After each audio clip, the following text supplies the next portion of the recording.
I would have loved to be with you today as you are celebrating and honoring and acknowledging 25 years of service, of creativity, of leadership that Rabbi Mark Levin has provided you with. Today, in particular, as we read in the Torah about the Levites, obviously Rabbi Levin having some connection with the Levites, we read about the Levites and their role in preserving, maintaining the temple worship, namely the responsibility for keeping alive the Jewish spirit, religious life, lore, tradition. There is nothing that describes the role that Rabbi Levin has played all these years better than he is the modern Levite. He's the modern Levite plus.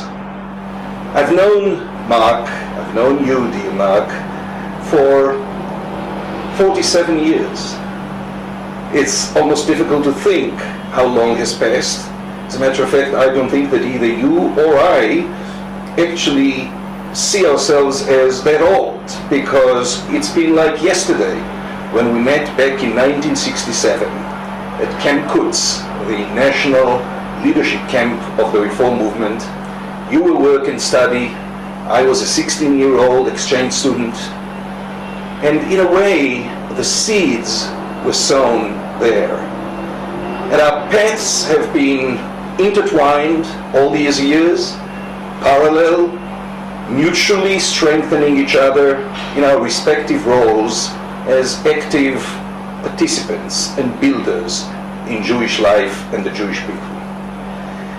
So I want to congratulate you, Mark, on a great career, a career that not only those who have been with you at Beth Torah for 25 years have witnessed, but those around throughout the country who have told me over the years of the great work that you have done and the model that you have created that was a subject of copying, of study by other communities that admired the achievements and the leadership that you have provided. I want to acknowledge your great Zionist spirit, your great eagerness and commitment to study the text, to enhance your knowledge, to speak Hebrew, to learn Hebrew. All of these and your commitment to social justice, to the Jewish faith, to the care of the souls and the emotions and the well-being of your friends and congregants all speak for you as a great modern Levite of today, a great rabbi, a great friend. And I salute you today as you finish your chapter of service of Beth Torah and start thinking and building the next chapters in your own life and that of your family. The faith is littered by a collection of names. You know them. It's Adam and Abraham. There's Jacob and Joshua, Ruth and Naomi. You know them all. And if you're like me, you've got a collection of names that have lived the faith in your own presence. Rabbi Mark Levin, he's on my list. And I am profoundly grateful for his service and ministry in our community. I guess the way to say it is, because of the way he has chosen to practice his faith, he has made me better in the practice of my own faith. And for that, Mark, I will always be grateful, my friend, always. At Restart, we are very proud of our ecumenical tradition, and Congregation Beth Torah has partnered with us for more than 25 years as evidence of that tradition. We come together no matter what our faith paths on the things that are really true for all faiths, and that is miracles and food. We don't feed to say we can come help you. We feed to say we are with you. We all suffered together. We all rejoice together. So for more than 25 years, in January, the darkest, coldest, snowiest month of the year, we have Congregation Beth Torah come to make sure that everyone in our community sits at a table and eats. It's a mitzvah, it's a ritual, it's a tradition, and we are so grateful to you, Rabbi Levin, for making that happen. That is a legacy we know will continue.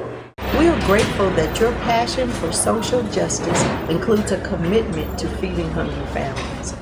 On behalf of all the hungry families you've helped in our community, thank you for your support of Harvester's mission. Hi, this is Rabbi Edwin Goldberg, and I have a great story about Rabbi Mark Levin.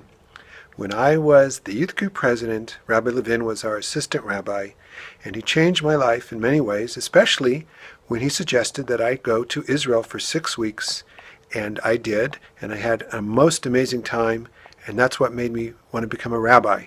So I wouldn't be a rabbi today, and now I'm about to celebrate 25 years as a rabbi, if it weren't for the suggestion of Rabbi Levin.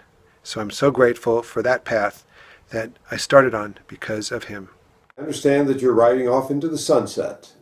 So I just want to take this opportunity to let you know how grateful I am for your association during these many years and for our friendship.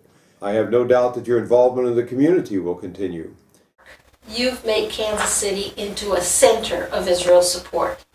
You've done this by being an ardent ambassador for Israel and for tolerance and pluralism here. You've been a friend whose support to Israel doesn't come just from love, but also from very deep knowledge. You have brought us to Kansas City, and you brought Kansas City to us. You have a way of closing the gap between Jerusalem and Kansas City. A leader takes his people to a place they can't even yet imagine.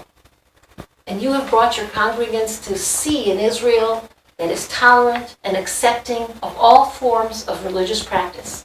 You've been able to see an Israel that is equal and pluralistic way before we can.